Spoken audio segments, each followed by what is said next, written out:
All right, I think we have our participants for now, and I'm sure as more people join us, they'll trickle in and get to tune in too. But thank you everyone who's here joining us for tonight for our monthly or somewhat monthly environmental learning series. If this is your first time tuning in, we generally have one of these about once a month, usually on a Thursday evening over Zoom. So always check back to see what the topic and who the presenter will be for each month if you're interested. And my name is Siobhan. Hello. I'm one of the naturalists at Earth Place. And just a quick plug for some upcoming Earth Place programs. Next week, we have a program intended for families and children, with a play written and created just for Earth Place called A Harvest Homecoming. And that will be next Sunday at 1 p.m. It will include a show, a play, and then followed by a trail walk. And it's all kid-friendly and family-friendly. And another big program we have upcoming is the first weekend in October. We'll have an event on the evening, Saturday, October 4th, called the Woodside Bash. If you're looking to get out for the night and hear some live music, try out our mechanical bull. Or the following day is our big fall festival on Sunday. And that's very much family friendly. And that's always a good event. So if you're interested, stay tuned. And tonight we are lucky to have someone who can present and tell us all about the Raptors and what is going on with them right now, because they're getting ready to do some remarkable things. So we're very lucky to have Ryan MacLean, the Senior Education Coordinator for the Greenwich Audubon Center. And before Ryan starts, I'll just mention that if we think of questions as he's presenting, feel free to just type them in the chat and we'll have Ryan get to them once he's done with his presentation. But with that, I'll let Ryan take it away. So thank you, Ryan. Yes, thank you, and good evening, everyone. It's a pleasure to be with you all, and thanks to Earth Place for having me for this presentation. It's always been wonderful to partner and collaborate with Earth Place, which we've done over our many years and sharing a lot of the same similar conservation goals and education goals that our centers have. For those of you unfamiliar with our center, the Greenwich Audubon Center is the oldest nature education center of the National Audubon Society, which opened in 1943 here in Northwest Greenwich, Connecticut. If you ever want to come visit, we have 300 acres of hiking trails that you can come explore, education programs throughout the year, much like Earth Place offers, and a lot of programming themed around how we can help our birds and their bird populations and the places that they need.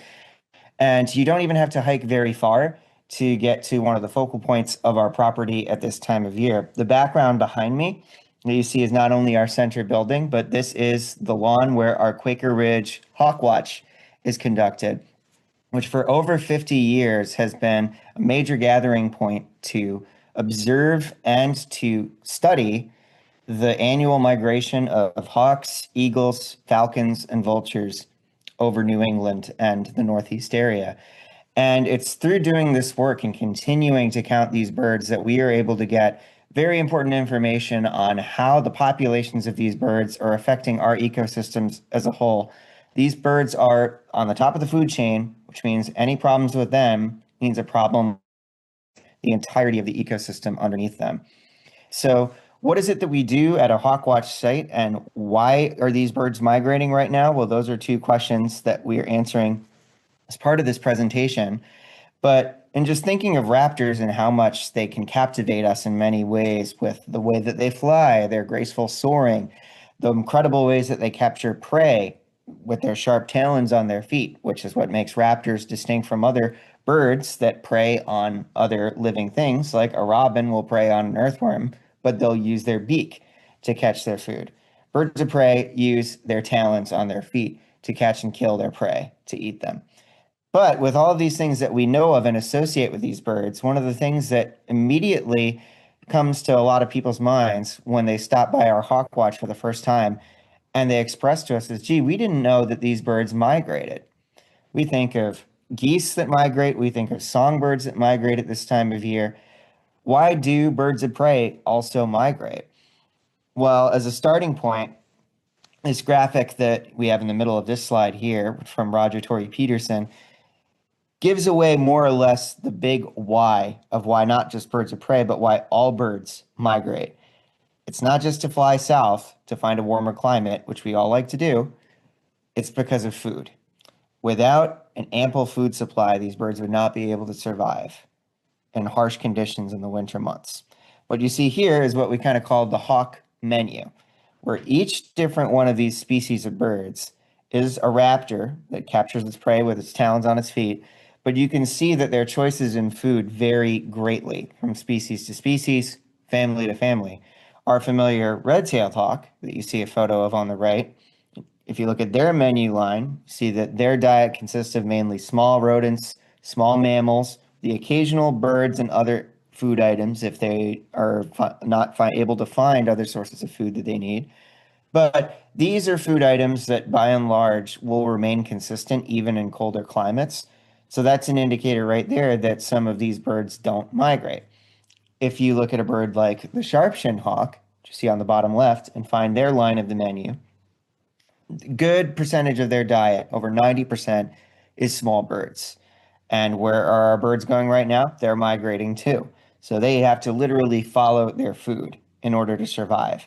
And an even more drastic case of survival, if you look at the broad-winged hawk, the top line of the menu, their diet largely consists of insects, frogs, snakes, reptiles, and amphibians, which they are not going to find in Connecticut or anywhere further north in the winter months when the ground is frozen.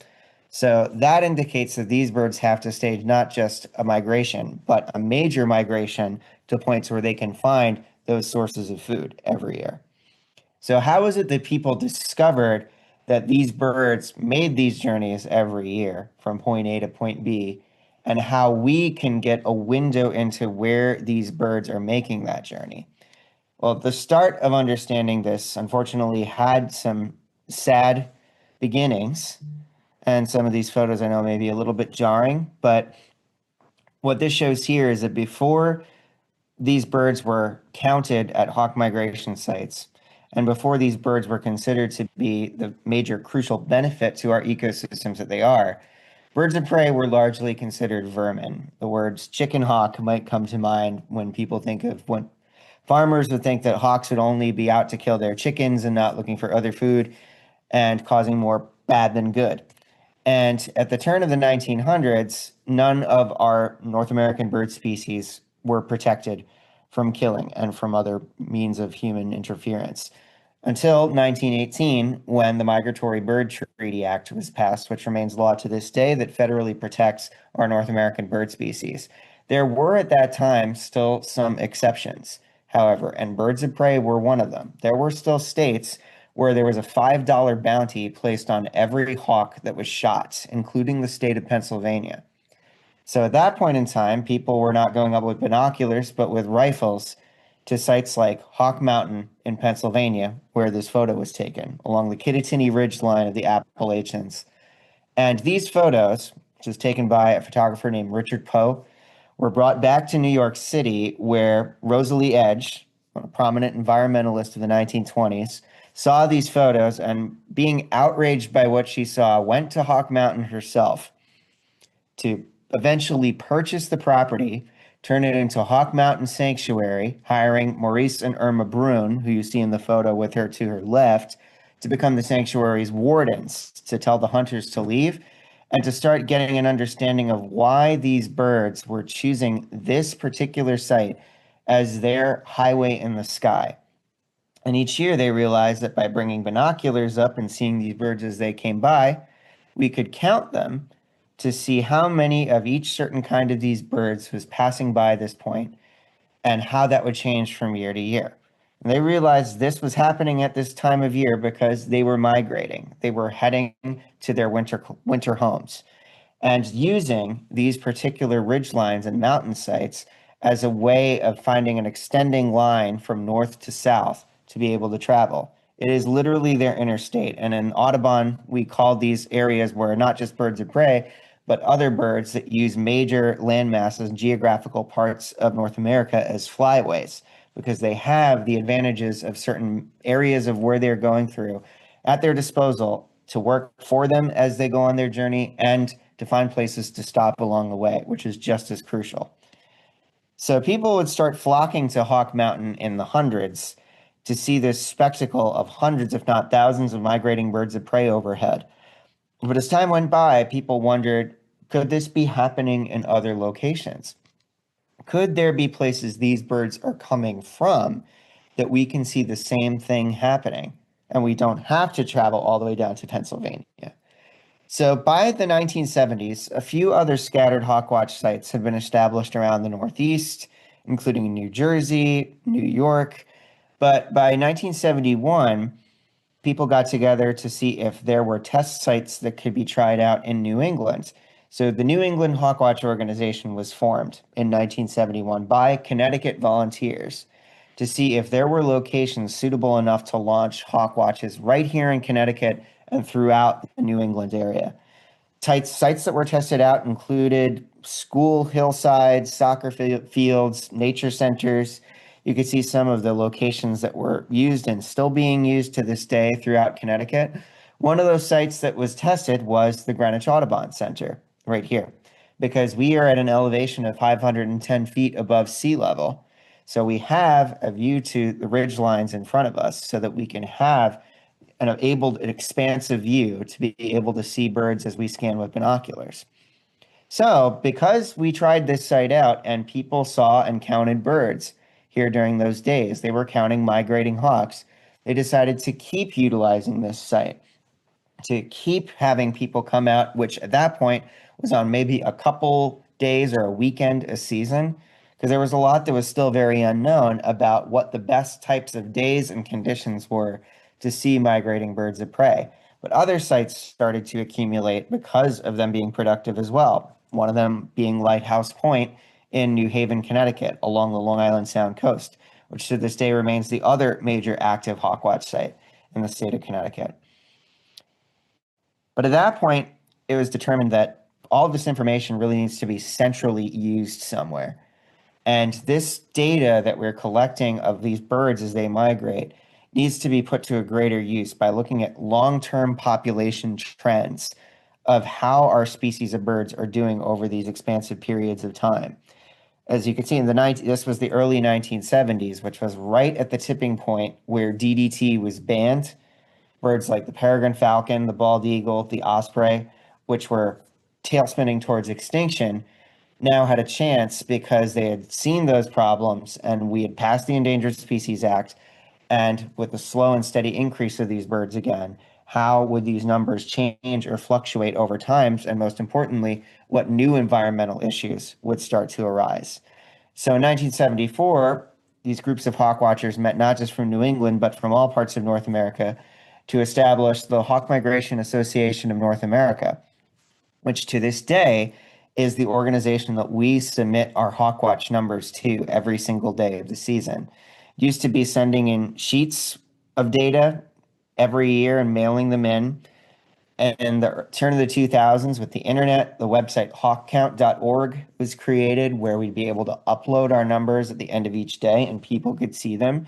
Now we actually submit our numbers live to an app that syncs to HawkCount so that people can look at hawkcount.org and see what we are seeing on an almost minute by minute basis at our Hawkwatch. And it's also a good indicator of whether you should come on down to the Hawkwatch site if we're seeing a lot of birds that day, or if you should try to get out of work early, if you can.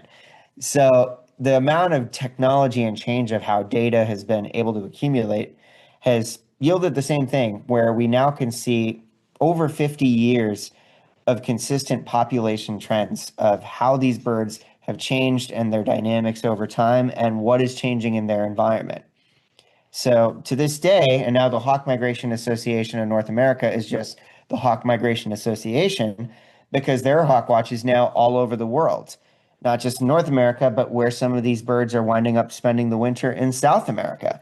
There are hawk watches in the Republic of Georgia, Iran. There are other locations across the world where there are migratory flyways that these birds are using as their routes every single year, 2 seasons, in the spring and in the fall, to come back, and after their breeding season, to leave again. So the more that this data that is collected by the Hawk Migration Association is looked at, the more we have a bigger picture of how these birds' populations are affecting our environment as a whole. The best thing about it, it's community science. By community science, that means anyone of any level of experience can get involved. You don't have to be a seasoned hawk watcher to come join us at a hawk watch. Our hawk watch is open every day from now through the end of November, where our official hawk watcher is out on our hawk watch lawn from Monday through Friday. Volunteers cover the weekend days, and people can come right up to our lawn and sit with us and experience what we are watching and help contribute to it by spotting birds yourself. So, some of the ins and outs of what to look for on a good hawk migration day, which can also let you know what the best days may be for you to go to a hawk watch. It all starts with knowing what the hawks are trying to use for travel and how the weather works at their disposal. Now, in the beginning, as I mentioned, there was a lot of uncertainty over what days you could see a lot of birds of prey from a hawk watch site. Would they fly in the rain? Would they fly if it's cloudy? There was still a lot people didn't know. But over time, people realized that some of these tools they're using to their advantage so they can travel long distances without having to exude much of their energy, without having to flap their wings. With a hawk's broad wings designed for soaring, they want to use any conditions that the weather and air conditions offer to their advantage. So the two greatest tools that they use and the two things you look for at an ideal hawkwatch site are, number one, they use southern extending mountain ridges like Hawk Mountain along the Appalachians because when wind hits a mountain ridge, it deflects upwards, creating what's called an updraft. And with an updraft below a bird that's coasting and flying, you've got literally a magic carpet ride underneath you that you can coast along without having to flap your wings. With a north wind at your back, you're able to coast south with no effort or minimal effort whatsoever. Also, when sun heats the ground and creates thermals, that is the hawk's number one tool to gain altitude and to soar. It's their gas stations, so to speak, where if you have that hot air mass that you can see by these diagrams right here, once they find that air mass and thermal that they can glide up in, whether it's over a parking lot or pavement or an expansive flatland, they can get as high as the cloud level will reach to them, or if they really want, thousands of feet into the air if there's no cloud level, till they get to the point where literally like a glider plane, they could coast out of that thermal and ride off of that energy until they have to refuel on the next thermal again. So ridge updrafts and thermals are key to any hawkwatch site and for birds travel when they migrate. For conditions to go to a hawkwatch in our area, it really depends on where you see certain land masses in their way. The birds that are reaching us and the reason that they amass around Quaker Ridge, around our area, is because hawks have been migrating down through the mountains of New England, where they've come down from Canada. They are using those ridges to their advantage, but then they get to us and then they see a barrier in front of them, and that barrier is Long Island Sound. There's no ridge lift or thermal updrafts over water, so they would have to flap their wings all the way across the water to the other side, which for a hawk is a very daunting and dangerous mission. So they would prefer not to do that. So in that instance, it's them hitting a wall. They need to make a turn, which is why, in a sense, traffic builds up right here and makes it easy for us to get a census of them every year. But there are weather conditions that we need in order to get that quantity of birds and to get, as we like to say, big days at a hawkwatch site. The best conditions you want to look for going out to a hawkwatch site in New England and in general in the Northeast during the fall migration is if you wait for days after a cold front has gone through. Before cold fronts, when the air is hot and sticky, winds are usually out of the south. Those winds are usually keeping birds away from our area. When the winds come from the north instead, blowing south, those birds are pushed down to our area from further north. And if you have a westerly component to those winds, that bottlenecks them right into our area where they're stuck by the water. And they have no choice but to try to follow that line, follow that barrier until they can reach a safer passage. So northwest winds, generally for us at our hawkwatch site, around 10 miles an hour, not too strong, because then that blows them too close to the water. Look for northwest winds in the weather forecast because those are the magic hawk watching winds for a site like ours. The other thing that really helps is cloud cover. And I'm not talking full cloud cover because that inhibits thermals, but puffy partial cloud cover gives you a backdrop to see birds against. With an all blue sky, we have a term in hawk watching where, similar to if you have a Dell computer where your computer crashes and you get the all blue screen that they call the blue screen of death. Well, in hawk watching, we call a cloudless sky the blue sky of death because the birds love it because they can get as high as they want.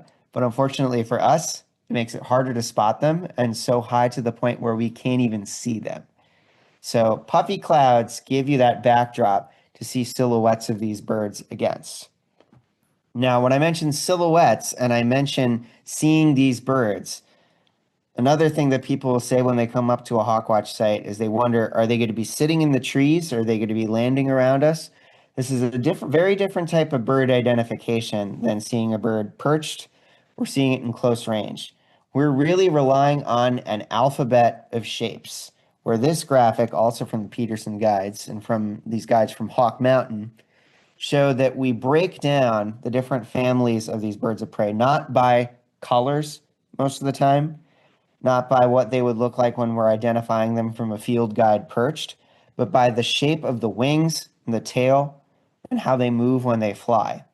Different families of birds of prey are designed to hunt different kinds of food. So they need a different shape to their wing or shape to their tail and ways of motion that go to their advantage to catch that food that they need.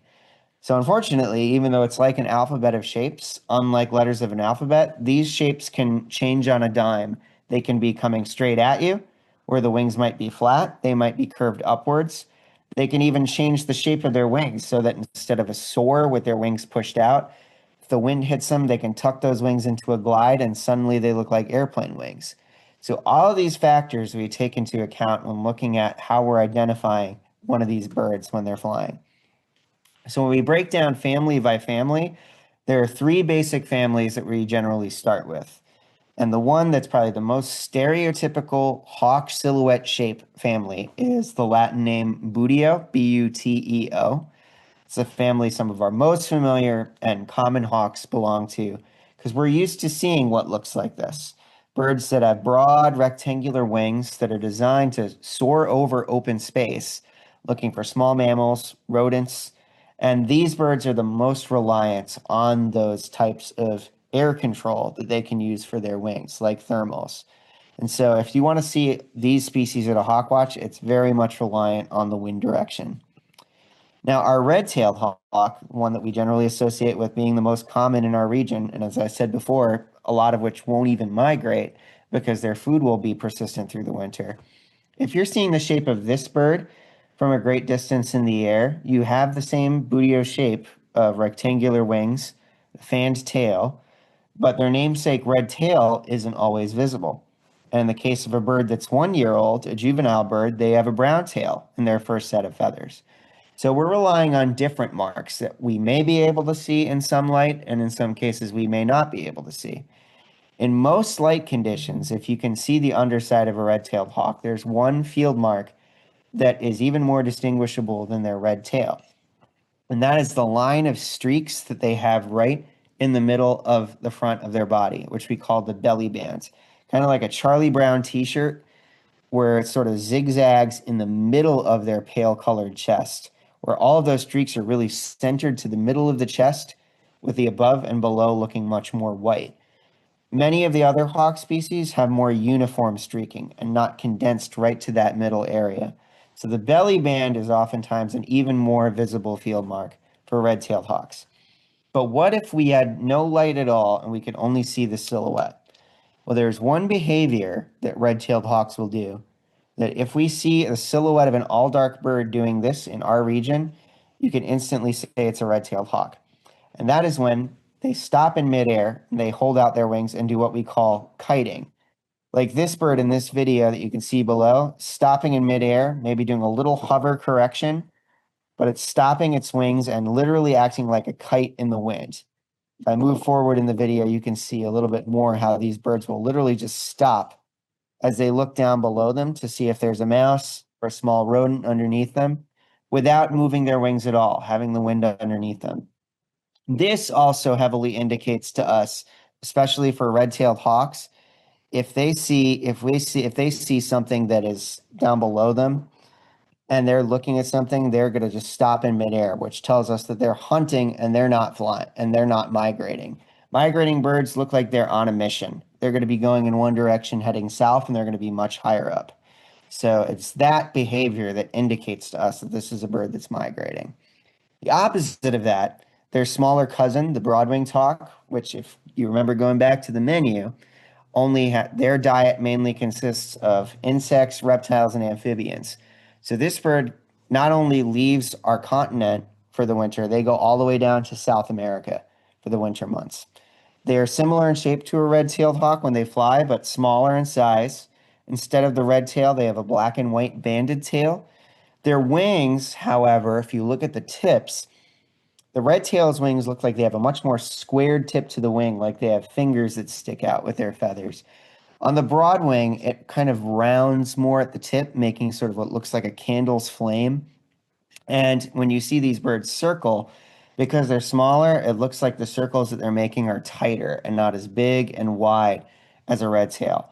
The thing that we look forward to the most, however, is the fact that looking at this photo down below in the center of the screen, because these birds stage such a big migration, they migrate together in groups, sometimes hundreds at a time. And it is that spectacle that brings people out to hawk watches right in the middle of September when these birds are all leaving our area. So when these birds migrate, they will want to utilize all those same tricks of travel together so that they can get all the way from Canada down to Colombia or Venezuela or Brazil for the winter. So when they find thermals, these hawks will all circle up in a thermal together, creating what looks like a big tornado of hawks. And in this video right here, this was from our hawk watch just a couple of years ago of hundreds of broad-winged hawks that were finding thermals and migrating through at the same time. And other birds will join them. You see a bald eagle just went through the screen there and found that same thermal that these broadwings were riding. And you may wonder, how do we count the birds as they're going through in that giant circle that looks like a ball of gnats? Now, when they got to the height that they want to get to in that thermal, those birds are going to glide out in a straight line. And at that point, we say they're streaming out, at which point our official hawk counter will have a sports clicker in their hands. Hundreds more coming in. And that is how they will count them.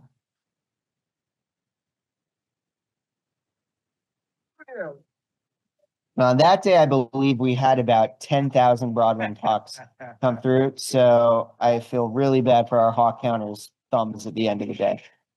But that's something that if we have the right weather conditions, northwest winds after several days of rain have held these birds back because they won't want to fly in the rain, especially with no thermal activity whatsoever. If it's held those birds back and they're just waiting to go, then these birds have reached our area. And by the time the weather clears, they want to get going right away because time is of the essence. They got to get from here down through Texas and then through Mexico to get to South America for the winter. Now, after these birds leave, as it gets later into the season, we don't end the hawk watch at the end of September. We go all the way through the end of November because some other species are going to start taking up where the broadwings left off and start to leave afterwards. It's the middle cousin of these two species, the red-shouldered hawk, that's actually had our biggest increase we've seen in species in the last 20 or so years. Because especially with climate change and more southern species moving further and further north, species becoming more opportunistic of different habitats. This is a species that will live in areas in close proximity to people and eat a variety of different food. They'll eat rodents, they'll eat birds, they'll eat reptiles. So they have options of what they can go for. But in recent years, we've seen large movements of red-shouldered hawks in late October and November starting to stage migrations where they may not be going to South America, but they may go to the southern states for the winter. And at close distance, you can see what gives them their name on the back of their wings, these big orange shoulder patches, which look like red shoulders. But you don't often see that when they're hundreds of feet in the air. So what do we use instead? Number one, they have the same shape of a red-tailed hawk or a broad-winged hawk with long rectangular broad wings. But I like to think sometimes someone took like a nail file and thinned out the bottom part of this bird's wings so that the wings look a little bit thinner. And if you look at the tips of each wing, you see black tips of the feathers, but then underneath that, there's a whiter area where the sun shines through those feathers a little bit more, making what look like crescent moon shapes. And those little crescents on the bird's wing are a marker that you can see even in low light from really far distance away. But if you didn't see that, you're looking at a booty-shaped bird with thinner wings, which makes the tail stick out a bit more. So if you come to our hawk watch in late October or November, the majority of bootios that we're going to be counting are this species because all of the broad-winged hawks have already left us. Now, there are a couple of birds that, if we are very lucky, we can encounter at the hawk watch site if one decides to show up. The rough-legged hawk is a species of the Arctic tundra. They will only come down if it is extremely brutal up to their north. There is a drop in the supply of lemmings for them to eat, and they need to find places further south where there's food. That'd be very late in the season. The Swainson's hawk is a western species where a storm system from out west or really strong winds would have to blow one of these birds from west of the Mississippi out to our area. So it's once in probably a decade that we get to see one of these species here, but it's very exciting when we do, and it's an indicator that you never know what you're going to see when you come to a hawk watch site. The second family, which we break down what the shape of these birds are, used to all be called accipiters, but now they've done some taxonomic changes where a couple of these birds are now in the family Aster. So we now call these more accipitrine hawks. And unlike the bootios, which are more designed for soaring, these are birds designed for catching small birds and moving quickly through forested areas. So instead of long, broad wings, you have shorter, more rounded wings and a long tail because a bird's tail acts as their steering wheel. They need to cut corners very quickly through trees in order to catch food. So that is the tools that they need to use that we need to look for and trying to identify them. And after the broad-winged hawks leave and it reaches the end of September, early October, we're looking for a lot of these hawks that are only about the size of a blue jay. When they flap their wings, it almost doesn't look like a hawk at all. The sharp-shinned hawk is only about a foot tall, and they can show a very long little squared tail in flight, but short, stubby little rounded wings, whereas in a cyprid, they have this flap, flap, flap, flap glide motion. Flap, flap, flap, flap glide. And when we see that, it almost looks like they have no head on their body either. Their slightly bigger cousin, the Cooper's hawk, when they fly, their wings flap a little bit more stiffly because it looks like they're using more of their wing and not so much like a wrist, quickly moving their wrists when they flap. Sometimes their tail will look a bit more rounded as well instead of squared, but that's not something we always go by when we look for these birds. This diagram really breaks down the really small but subtle differences that you can look at even from a great distance to see what stands out more to you. If you look at the sharp-shinned hawk, the front edge of their wing pushes forward a bit more, makes a bit more of a wrist shape, and because of that, it makes the head stick into the body a bit more, which that will make it look like they don't have much of a head sticking out. The Cooper's hawk, the front edge of their wing is much straighter, so their head sticks out from their body even more. So from a silhouette distance, because of that head sticking into the body, the sharpshin will look more like a flying T. The Coopers will look more like a flying cross when we see it fly. So the head projection from the body is what we look for in separating sharpshin and Cooper's hawks.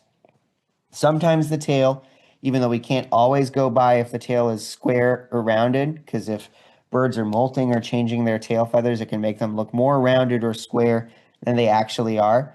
So it's the head and the way the front edge of the wing looks. Is it pushed forward like a wrist, or is it straight?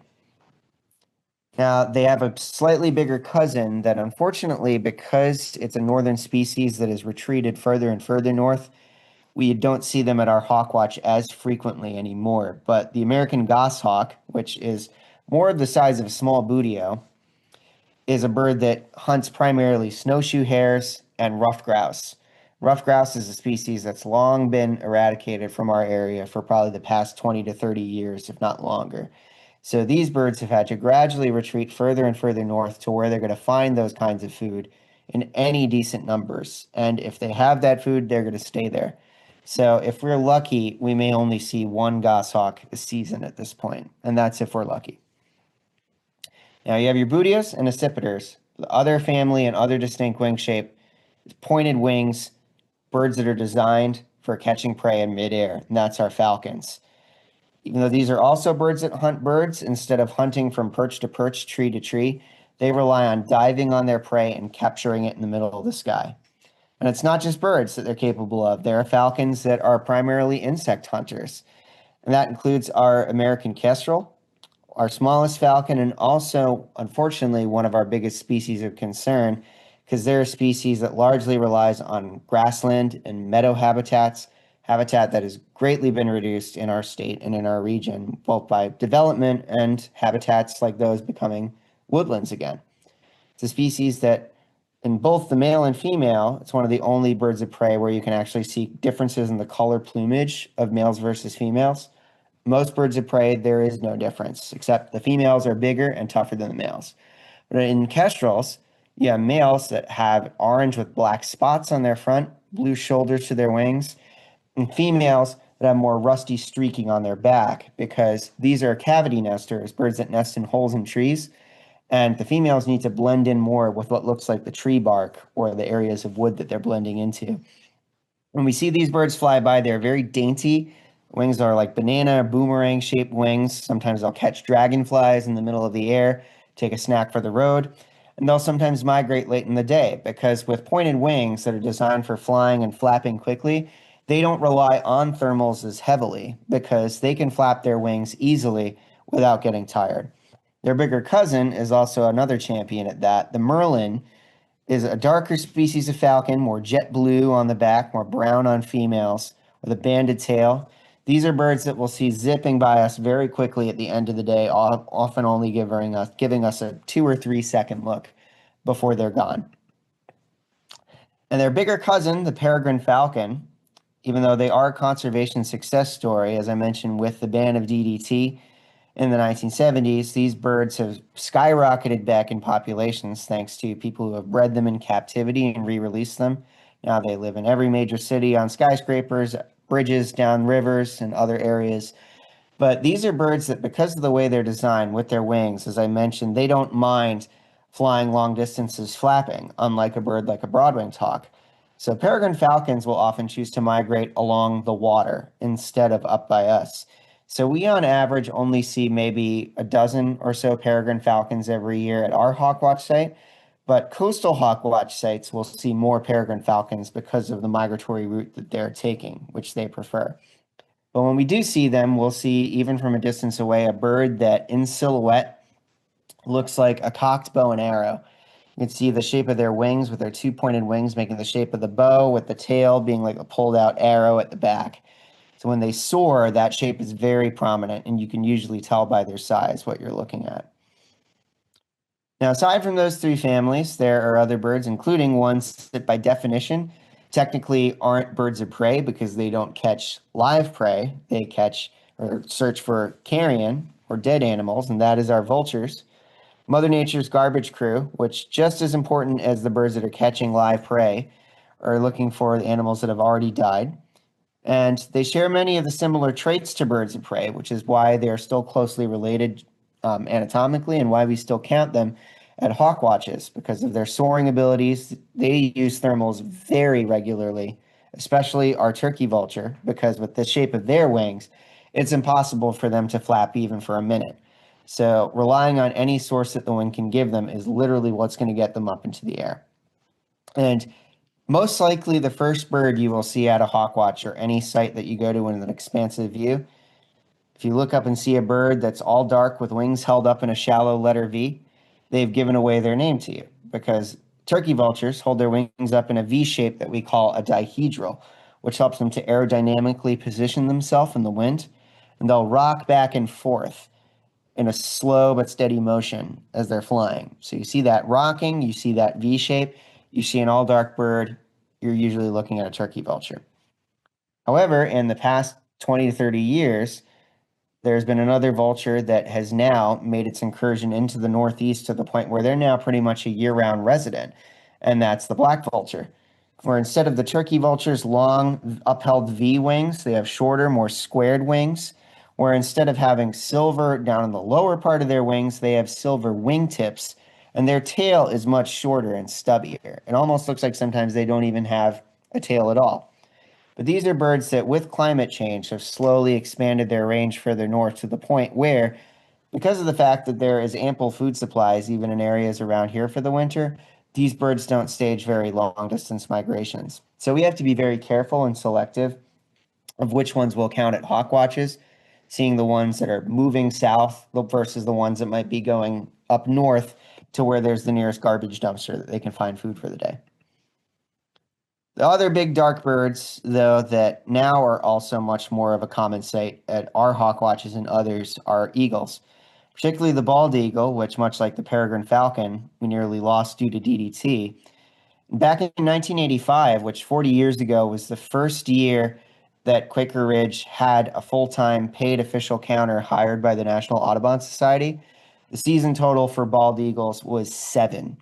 And that was just as they were starting to make a rebound. In recent years, we have had season totals of 300 to 400 bald eagles. So that shows you right there how much of a success they have been in reintroducing their populations and where they stand now in our ecosystems. We even have local birds that we regularly see in the area and have to distinguish from the birds that are migrating. And how we have to start doing this is looking at even what age they are. So this is one species where, unlike a lot of other birds of prey, where in their first year they have a juvenile plumage and then instantly they're an adult plumage, bald eagles take almost 5 years to go from their first juvenile plumage to a full adult plumage that we're used to seeing with the white head and tail. Juvenile bald eagles look all dark on the head and belly and back, but when they're open, their wings are open, looks like big white stripes down their wings and into their armpit area. And then what's even stranger, what people don't even think of for a bald eagle plumage, is in their second year, the way they molt their feathers, their stomach will start looking more white, sort of like melted chocolate and vanilla ice cream. In their third year, they start developing darker feathers to the point where it's starting to look like the deep, dark chocolate brown, black feathers of their adult plumage, but with a dark head starting to get some white on top. In their fourth year, they're finally developing the white head and eventually the white head and tail that they'll show for the rest of their life. In any plumage, this is a very plank-winged, all-dark bird, or unlike the vulture that holds its wings up in a V, these birds will hold their wings very straight and plank-like. So when we see that coming towards us, there's not much question of usually about what that is. We do have to watch out, however, in the later half of our seasons for another special visitor, which we only see a few of every year, and that is the golden eagle. Now, this is a bird that people generally associate with being more common out west, which is true because their populations are much larger out there. But the ones we see here aren't birds that are getting blown here from out west. They are from small populations of golden eagles that are coming down from the Labrador provinces of Canada and Quebec, where they live in the mountainous regions of the Labrador provinces. These birds will migrate as far away from the coast as they possibly can, using the inland mountains of central New York through Pennsylvania to get to West Virginia or Kentucky for the winter. But when northwest winds blow strong enough, especially if you're a young bird that's never migrated before, you're going to get blown down to the coastal region by accident, which will result in us seeing some of these birds, especially young ones. And the young golden eagle in their first year has very distinct round white patches on their wings. You can see a whitish circle area on both sides of the wings and the tail, which you've seen on many Native American headdresses, with a large dark black band at the end with white above it. When they get older, they lose that and become all golden chocolate brown with some golden streaking on their back and their namesake, those bright golden hackles on the back of their neck. Compared to the bald eagle, they will also hold their wings up in a slight dihedral like a turkey vulture. So occasionally we've been looking at turkey vultures and notice that one of them looks a bit different. So we have to double check when we see each single one. Less plank-like than the bald eagle, their wings pinch in a little bit more at their body and a little bit more of that V shape compared to the bald eagle, like a turkey vulture. So if you're hoping to see one of these birds at our Hawk Watch site or in general in the Northeast, come out late October or November on a day with northwest winds, and that is your best chance to hopefully see one of these birds. But those aren't the other large fish-eating birds like the bald eagle that we had passing by. The only member of its family, the osprey, is the other bird that, like the broad-winged hawk, is heading all the way down to South America right now. And their wing shape has a very distinct M to it. Big shape of a letter M with the bow to their wing. Kind of like a gull shape of their wing, but more of a fingered point as opposed to a fine point of their wing. And designed for flying over long distances. These birds will even migrate over water, which a lot of research from radio tracking and technology has shown us. This is some of the routes that migratory ospreys have taken that were given radio backpacks. A gentleman named Rob Beauregard, who devoted his life's work to studying ospreys, put radio transmitters on the backs of hundreds of these birds and was able to track how, when they were in their first year, they had that internal compass of migration to know to go south, but they didn't know that going over the water could be very costly. So some of these birds attempted to go over the water in their first year. Amazingly, some of them would make it if they found places to land, like a boat, would island hop if they got to Cuba or the Caribbean. But as they got older, they would know that instead, follow the coastline, because then you'll be safer and on land and find a place to come down and land for the night. And then you can keep going to get to your eventual destination. Now, one other bird that's in a family of its own, where it's the only kind of this family in North America, is the northern harrier. Another very concerned species because not only, like the kestrel, do they prefer meadows and shrubland habitats, but also salt marshes, a habitat that is extremely fragile and changing due to climate change and other environmental factors, because these birds nest on the ground in grasses, not up in a tree. So their hunting style is circling low over grasses, hovering over grasses with wings held up in a V, kind of like a vulture, but much more slender with a more long tail.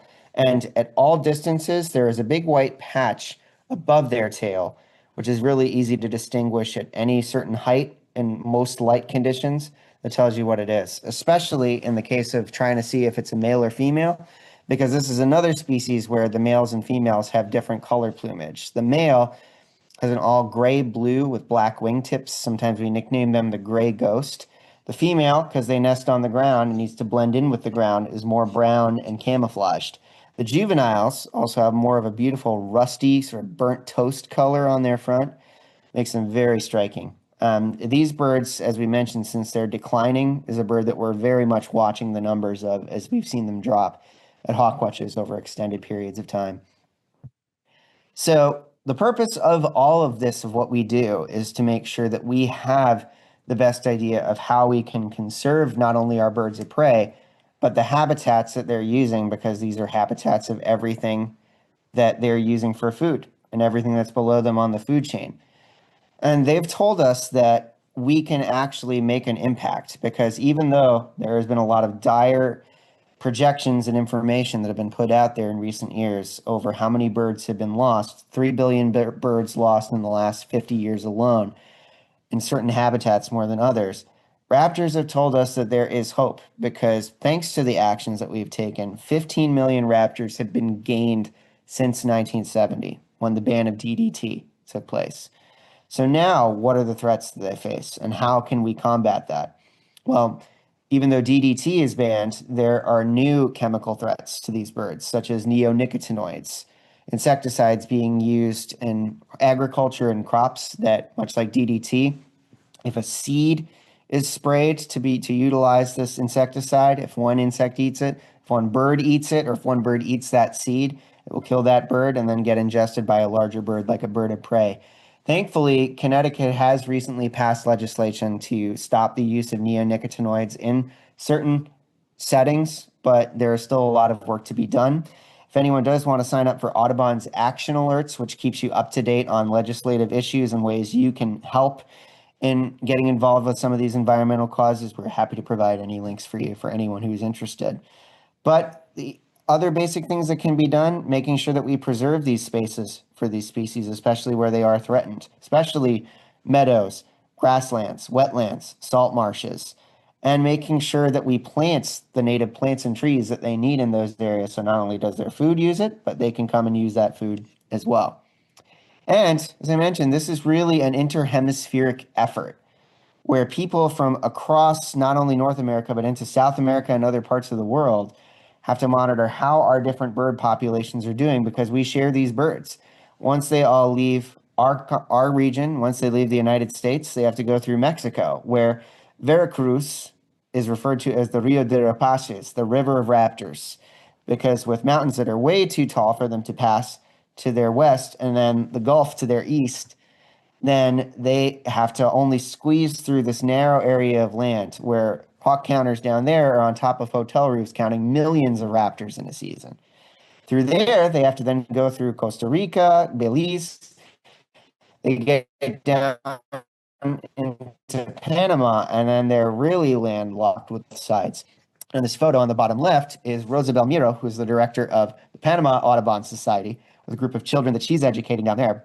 Is at their Hawk Watch site outside of Panama City. They're doing the same thing that we're doing. And she has come to visit us on several occasions because actually her husband is from New York. So we've gotten to know each other and kept in touch. And on one day, we saw in their hawk count results that they counted 2 million raptors in one day. 1 million of those were turkey vultures. The other million were broad-winged and Swainson's hawks. We reached out to her to ask what that was like. And she said that the migration was so dense in that area and in Panama City that everyone could look up and see it happening because there were so many birds trying to pass over that region. And they had to shut down the international airport because the migration was that dense. So while an inconvenience to travelers and to people, this was something that now everyone who was looking up at that point was able to see and wonder about.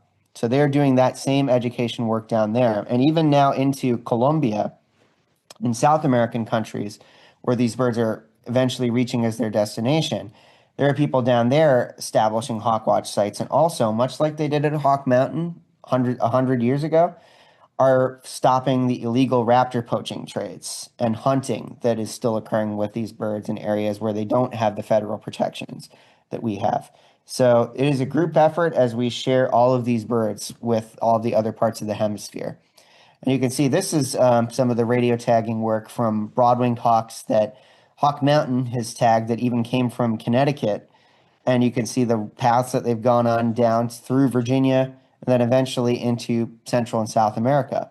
The Hawk Mountain website has a lot of these graphs and information about where these science projects stand, where you can see these birds are going. You can follow some of them live as they reach their destinations. And it tells us a lot about what they might be facing along their routes. There could be strong storms and hurricanes that are more and more frequent every year that these birds are encountering and causing problems on their migration. So with this technology that's now so light that these birds don't even feel it at all, we can learn even more about where these birds are going and how we can help them. So for some resources and book recommendations for people who want to dive deeper into hawk watching further, the original Hawk Watcher's Bible was Hawks in Flight by Pete Dunn, with illustrations by David Sibley. Clay Sutton co-wrote that. And that was really the first comprehensive guide with photos and drawings to looking at these birds in flight versus perched and telling what you're looking at. But with the advent of better cameras and more technology, having good photos and even more distant photos of birds has been able to open up a whole new world of looking at how we can identify these birds. So Jerry Ligori is a hawk watcher who unfortunately passed away very early, a few years ago, wrote a couple of great books and resources on looking at these birds from even greater distance away, including Hawks at a Distance, which is featured here. And that has many great color photos that you can look at from many distances away. And with the use of Photoshop and other great internet technologies, they've now been able to put those into really user-friendly guides like the Crossley ID Guide to Raptors, which Jerry Ligori helped to co-author and provide pictures for. There you can have photos of these birds against backdrops of hawk watches. You can quiz yourself on them. We sell some of these in our gift shop too. So it's something that if you want to keep enriching your hawk watch knowledge, then you can utilize those resources. So if you're looking to get more information on where you can go to a hawk watch, looking at some of this data that's being collected, and you want to see what our hawk watch is seeing, Hawkcount.org is the Hawk Migration Association website that we submit all of our numbers to. And every day you can go on Hawk Count and you can look for Quaker Ridge on the daily totals. We're easy because we're the only one that starts with the letter Q. You can click on what we're seeing that day and then click on what we've seen that whole month, and even go back however many years you want to see the data that we have from all these past years of doing this research. So now with data being submitted in real time, it's a great way to see what birds are passing by us right here, right now. And if you're farther away than us, or if you're looking to visit other hawk watches, if you're somewhere else in the state or in the region, luckily, thanks to all the efforts of the hawk watch groups that have formed in the Northeast in general, there are so many numerous sites that are still being covered on a regular basis. We are the only site in Connecticut that has a paid staff hawk watcher, seasonal hawk watcher every fall, but the other hawk watch in Connecticut that is staffed on a volunteer basis regularly is Lighthouse Point in New Haven, Connecticut. And with them being on the coast of Long Island Sound, that's where more falcons and sharp-chinned and Cooper's hawks are moving. So as opposed to the bootios, the broad-winged hawks, and other birds that rely on the thermals we get here from our ridge lines, on the coast, you're seeing more of these smaller birds that can flap longer distances. However, not far from us, if you're in New York, then just 10 minutes away from our Hawkwatch site in Westchester County, New York, Bedford Audubon Society has the Chestnut Ridge Hawk Watch in Mount Kisco, New York, and we're often communicating with each other because even though they're so close to us, we're seeing different birds than they are. So we're picking up two different lanes of highways in the sky. If you really want to do a Hawkwatch road trip and you want to go to some of the most important, prominent Hawkwatches that continue to exist, Hawk Mountain is still open to the public and visitors flock there every single year. It is about an hour hike to get up to their lookout site, but it is a beautiful view and it is well worth the experience, especially with being up at that height, seeing birds coming low down and going below you. Cape May, New Jersey, I mentioned coastal hawkwatch sites because birds get bottlenecked into the peninsula at the end of New Jersey. Birds like falcons and accipiters are come by there in the thousands.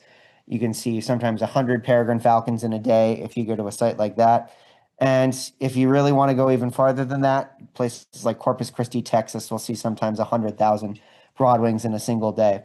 But if you want to come out to our Hawkwatch site or plan on visiting, just know that we are literally right next to our parking area.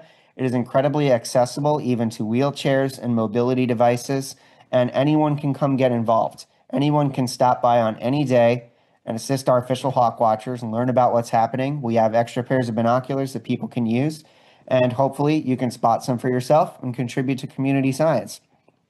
And finally, no, we're entering a busy time of fall events, fall festivals, much like Earth Places. Our big yearly festival event is our Hawkwatch Festival, which this year is on Saturday, September 27th, and the rain date is Sunday, September 28th. And it's not only a celebration of our hawk watch and the hawk migration, but a big gathering point with lots of different events, bird relating and fun related, which for bird related activities, we're going to have live songbird banding, live birds of prey shows. We have some of our local birds of prey rehabilitators and falconers who will be showing live hawks, falcons, and owls.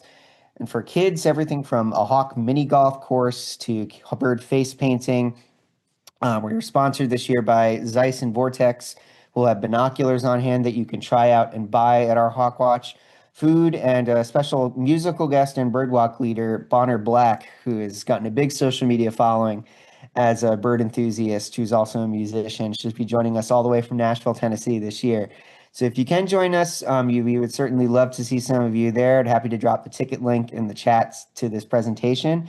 But in general, as I said, if anyone ever wants to come to the Hawkwatch, weather depending, unless it's pouring rain, someone will be there every day this year, Monday through Friday, 9 to 5, and then on the weekends, there'll be volunteers. And all are welcome to stop by. If you're ever interested in joining, you can certainly reach out to us.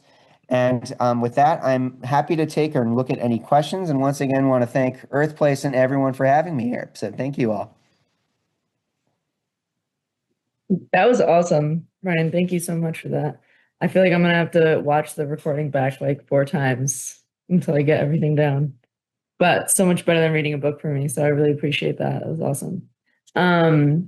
I have a question. I know that there are a lot of people using AI to do like shorebird counts and stuff like that. And I was just wondering if Audubon is using AI at all to help with hawk migration counts. Or Very good question. And yeah, I know that's certainly becoming a newer frontier of data accuracy and collection. And as far as I know, hawk watching really hasn't utilized any AI or data collecting techniques that have gone into computers. Um, the Hawk Migration Association would probably be at the forefront of if there was anything. But as far as I know, right now, it's really still just having observers out at a site, depending on the quantity of birds that are coming by that site, having clickers and having that ability to monitor as they come overhead at each of those sites. Places like Veracruz, Mexico, it is a lot of times there's people that are up there on top of the hotel roofs that are having to section birds off and count like hundreds at a time as they come by. And unlike shorebirds, they're a lot of times not stationary. They're on the move and they're there and then they're gone. Those birds are quickly leaving because they have to get to where they're going to get to next. So, so I guess the short answer is the technology has not been developed yet. Whether or not it's going to become a thing remains to be seen because, with how specialized and how much these birds are moving, how high they are, a lot's probably going to be have to taken into account before that's probably going to have to be considered. do counters ever just take videos to watch back for themselves if they're not able to be at a certain place at a certain time or anything like that?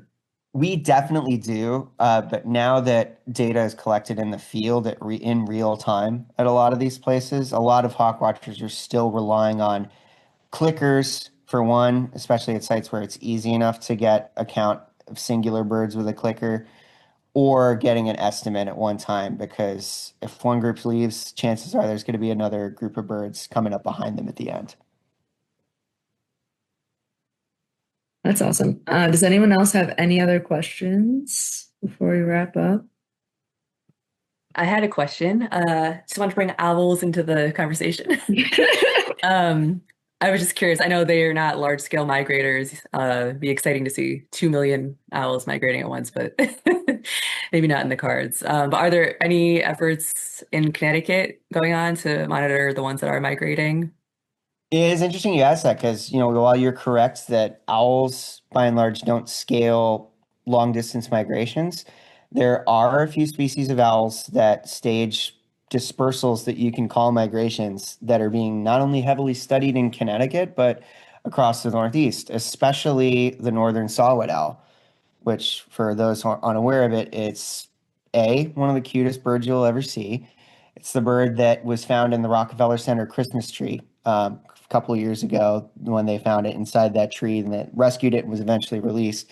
But that is a species that will stage a migratory dispersal from northern U.S. and Canada heading south. And that is a bird where there is very large group efforts for banding these birds and tagging these birds and doing research on them. Larry Fisher is an individual in the state of Connecticut who's a licensed owl bander who has done a lot of saw-whet owl research and banding in the state of where they move, where they come down to, their habits of what will bring them to different areas every year. And we've learned a lot, and people have learned a lot about these movements of these birds and where they've come from just the fact that so many people are out at that same time around late October, November, getting these birds, and a lot of times getting recaptures of birds that may have come from Quebec. We even caught a bird at one of our other Audubon centers in the state, the Bent to the River Center in Southbury, where we saw a band on this saw-whet owl, and right off the band, Larry Fisher was there and said that band sounds familiar. It was a bird that he banded with me present 3 weeks prior to that in Easton, Connecticut, which is 20 miles south of where that bird was. So the bird wandered 20 miles back north again to find another place that was suitable for it and find food. So it's just amazing some of these things that birds will tell us that kind of blur the lines of what we think is typical of migration. Oh, they're going from north to south. They're staying in one place. No, sometimes they have to think a little bit differently and make us think a bit differently too.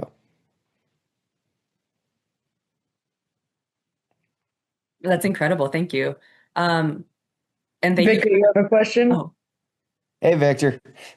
You're on mute, Vic. You gotta unmute yourself. Hold on, let me see if I can unmute him. Vic, unmute. Oh my God. I don't know if I could do it for him. Oh, there Okay, you can go. you hear me now? I was just Yeah. saying goodbye. I have to go. So, but that was a great talk. Really just fascinating. I'm not a bird person, as you might expect. So I found it very interesting. Thanks, Vic. Appreciate it. All right, awesome. Thank you so much again, Ryan. That was awesome. Well, thank you guys. And yeah, if anyone wants any other information or any of the links or stuff that I mentioned, happy to provide it for folks. And hope to see you all out at the Hawk Watch sometime. Yeah, it sounds awesome. I want to go. Anytime. Folks are welcome. So, Cool. Thank you so much. all right. Take care, all.